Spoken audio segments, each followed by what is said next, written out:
Okay. All right.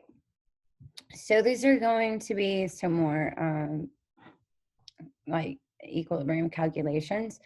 But I'm going to incorporate KP and bring back some things that we learned a while back. Okay.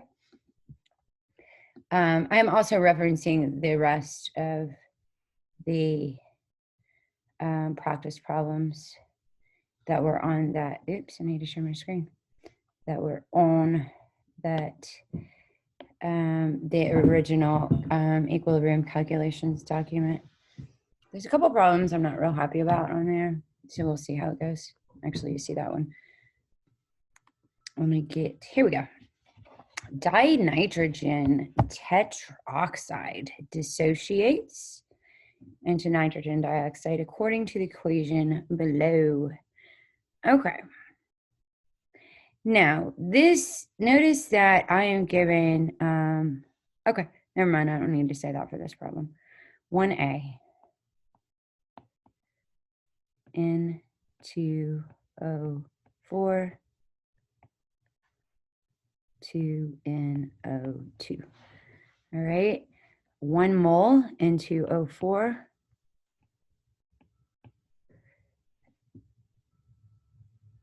is 45% dissociated. That means I lose 0.45, right? Because 45% of 1 is 0.45.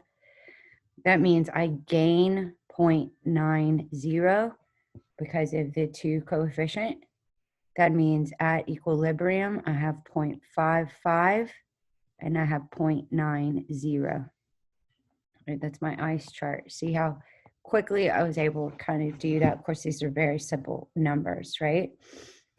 The other thing, let's go back. What is the value of Kp? Well, let's write our equilibrium expression in terms of pressure.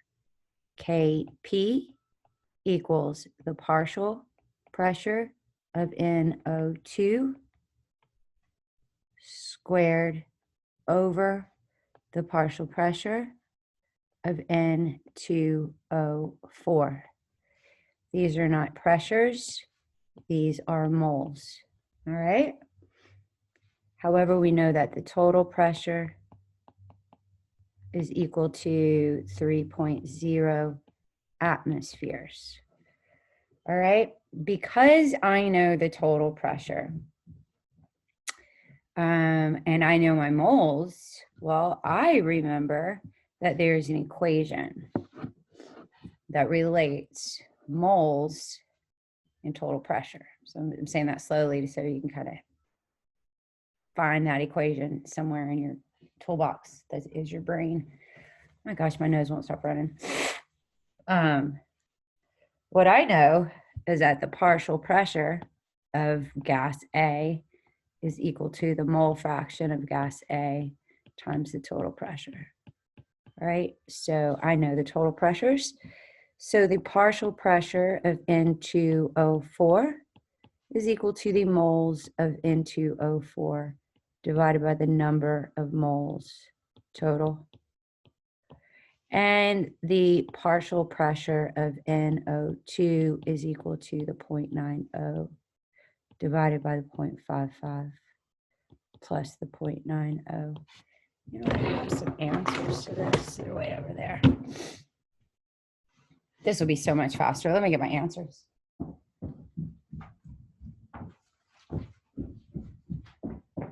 That way I don't have to sit here and put everything in my calculator. Okay, so when I do that, for N2O4, I will have 0.3793. For nitrogen dioxide, I will have 0.6207. And if I take those and multiply it by the total pressure in atmospheres, I will get the partial pressure of each of the gases in atmospheres. When I do that right here, I get a 1.138 atmospheres. And right here, I get a 1.862 atmospheres. All right, I now know my partial pressures of both gases. and I can plug those partial pressures into my equilibrium expression, which says Kp equals the partial pressure. Remember, we do not, of my product, use brackets. Remember that conversation. Do not use brackets. Brackets mean concentration, and we are not talking about concentrations. So do not communicate in a way that insinuates you are talking about concentrations. N2O4 is 1.138. Okay, so if we put that in our calculator, we will get a Kp, because we're talking about pressures, of 3.05. Right? The pressure ones, for some reason, pressures confuse students. They're stressful. Now, for some reason, they're a little intimidating, and maybe it's just me. Letter B, what will be the percent dissociation? So it was 45% dissociated, the same temperature, but we have a total pressure of 1.5. Now, we actually don't have enough information to solve for that.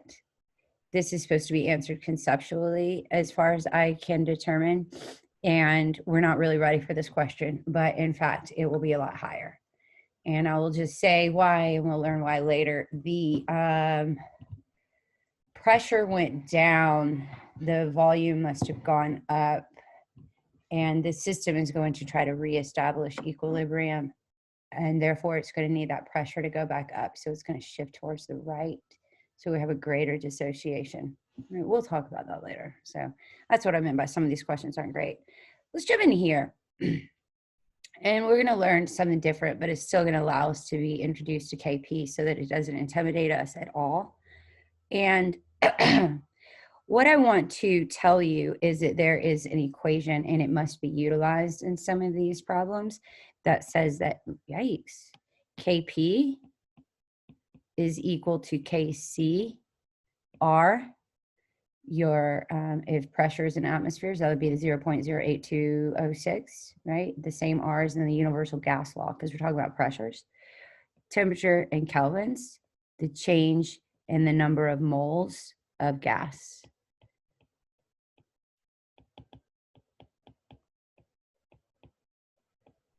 And that is final. Remember, all these minus initial, such that it just needs to be that way. All right. And I think, I'm pretty sure, but for our purposes, the change in N will most often be 0. And if the change in N equals 0, then Kp equals Kc, because this right here will then be equal to 0, to 1, because anything raised to the 0 is 1, okay? And we're gonna see that this happened a couple of times. All right, let's just look at letter A, and let's scroll down, I think. Oh, one more, okay. Letter A, under the first set of conditions, I always like to write my problem. You know that. Notice that everything's gases, no solids, no liquids. Under the first set of conditions, first of all, let's go to the top. We've got 1.0 moles, and we've got 1.0 moles of both, all right? I need a tissue. Apparently I'm getting sick. We have 0 of this. They're allowed to reach equilibrium at different temperatures. Under the first set of conditions, 65% of the hydrogen is converted to HCl. What is the value of Kp? So we're going to lose minus 0.65. We're going to lose minus 0.65 because 65% of 1 is 0.65. And we're going to gain 0.65 times 2, which will be 1.30. This will be 0.35, and this will be 0.35. These are moles, and we need a Kp, all right? And I do not know a total pressure, but I've got 2 moles of gas produced, and 1 mole plus another mole of gas reacting. So the change in the number of moles of gas is equal to 0. Therefore, Kp equals Kc. And I can solve for Kc and then set it equal to Kp, because we can assume that we've got 1 liter, right? So Kc equals 1.30 squared. Actually, I encourage you as a teacher, you should really write it out, right?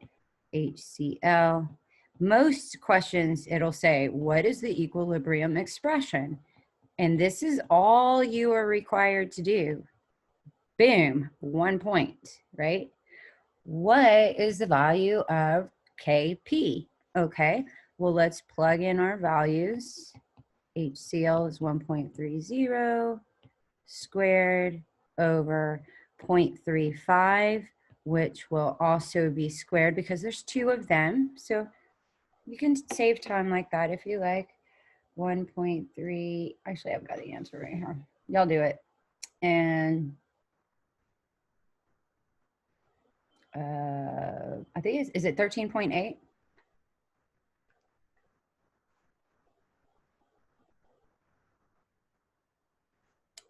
Yeah.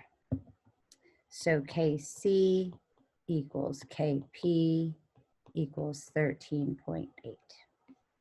All right. Okay. We don't have much more. So let's go ahead and get that done.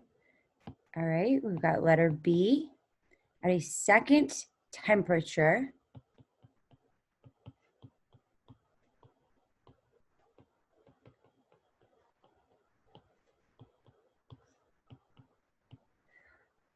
the equilibrium, this is still 1.0 mole, same, remember, experiment, just different temperatures.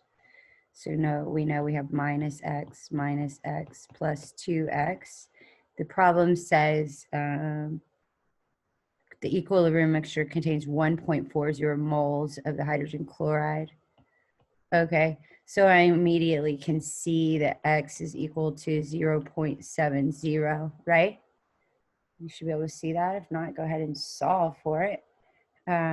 So here I've got minus 0.70, minus 0.70, so it's 0.30 and 0.30.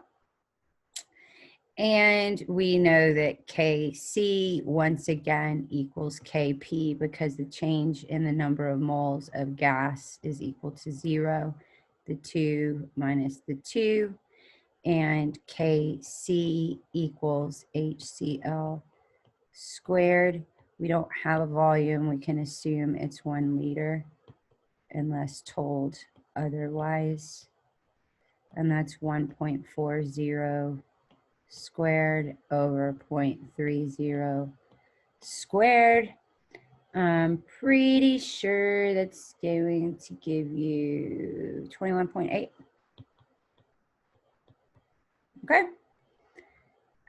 So it went more in the forward direction, right? So whatever they did to the temp caused this to proceed in a forward direction. Notice it's the same system, but we have a different K value. We have a different K value because the temperature changed. Otherwise, K does not change. This temperature change, it doesn't tell us if it went up or went down, causes to move in the forward direction. If we knew, we could start learning few other things about this, and we'll look at that later. Okay. Letter C is a question I'm not a fan of, and we're actually not going to sit here and solve all of it. But it says at a third temperature, Kp is what percent of hydrogen is converted. I'm not going to solve for the percent. If I did, remember the percent would be the x over the original times 100. But I am going to see that this value, look how huge it is. Oh my gosh, right? 65% was here. We just lost more than that, and we only had 21.8 as our K value. Now this is 2.11 times 10 to the fourth. Our K value has skyrocketed. this is probably close to 100%, right? This is getting close to like most all of it. Okay, that's all we're going to recognize there. Let's look at our very last question. Sulfur dioxide and oxygen were mixed in the molar ratio of 2 to 1. Okay, and allowed to reach equilibrium at a total pressure of 4.45 atmospheres, where we know 28% of the sulfur dioxide was converted to sulfur trioxide. So the product is sulfur trioxide, 2, 2. That's now balanced. Kp, these are all gases. Kp equals question mark equals Kp, no brackets, no brackets. Partial pressure, SO3 squared over partial pressure, SO2 squared times O2. All right. So that's all we've got, except for the 28% of the sulfur dioxide was converted to sulfur trioxide. So that means at equilibrium, 28% of 2.0 is SO3. 0.28 times 2.0 equals 0.56. So that means we know that we ended up with 0.56. Is that right? I hope so. 0.56 moles of this. That was 0 plus 2x minus x minus 2x. All right. 2x equals 0.56. So I know that this is minus 0.56. So this is what, 1.44, and 1, and then, so x is equal to what, 0.26, 0.56 divided by 2, 0.28. So minus 0.28, that gives us 0.72. These are moles. We need a Kp. The number of gas particles is not equal on both sides. So Kp does not equal Kc. So once again, we see that we have a total pressure. So go ahead and do what you're going to do and come back and see that we've done the same thing. All right, I am going to get my mole fraction of SO2. I'm going to get my mole fraction of O2. Get my mole fraction of SO3. This is 1.44 over 1.44 plus 0.72 plus 0.56. This is 0.72 over whatever that is. And this is 0.56 over whatever that is. That is 4.45 atmospheres. That's what I have here. I don't know if that's right, but no, that's the total pressure. Y'all keep going. I'm just seeing if I wrote that number down. No, I didn't. I don't see where I did it. That's okay. Okay, so mole fractions, I've got 5.5294. This would be 1.44 plus 0.72 plus 0.56. I don't know what it is, but I do have the answers over here, so I don't have to sit here and type it in. You just got to find it. 2647.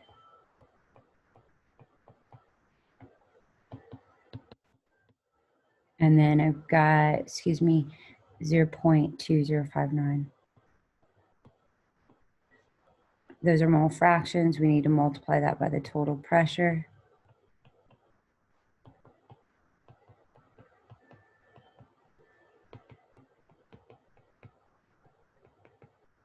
Now sliding up. It's going to equal 2.356 atmospheres.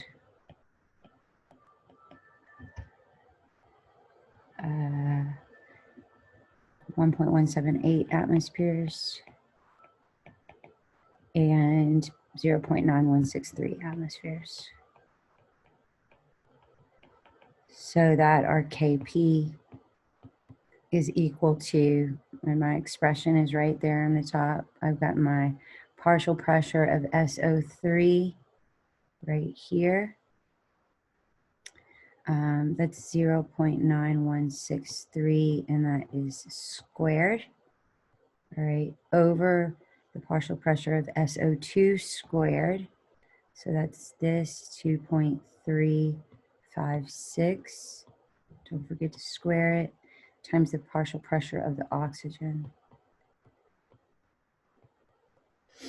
And what you should get is 0.129 equals KP. All right. Okay, we've got lots more equilibrium to do, guys. All right, so you're doing a good job. Let's make sure we can understand just basic chemical equilibrium right now. All right, let me know if you have questions.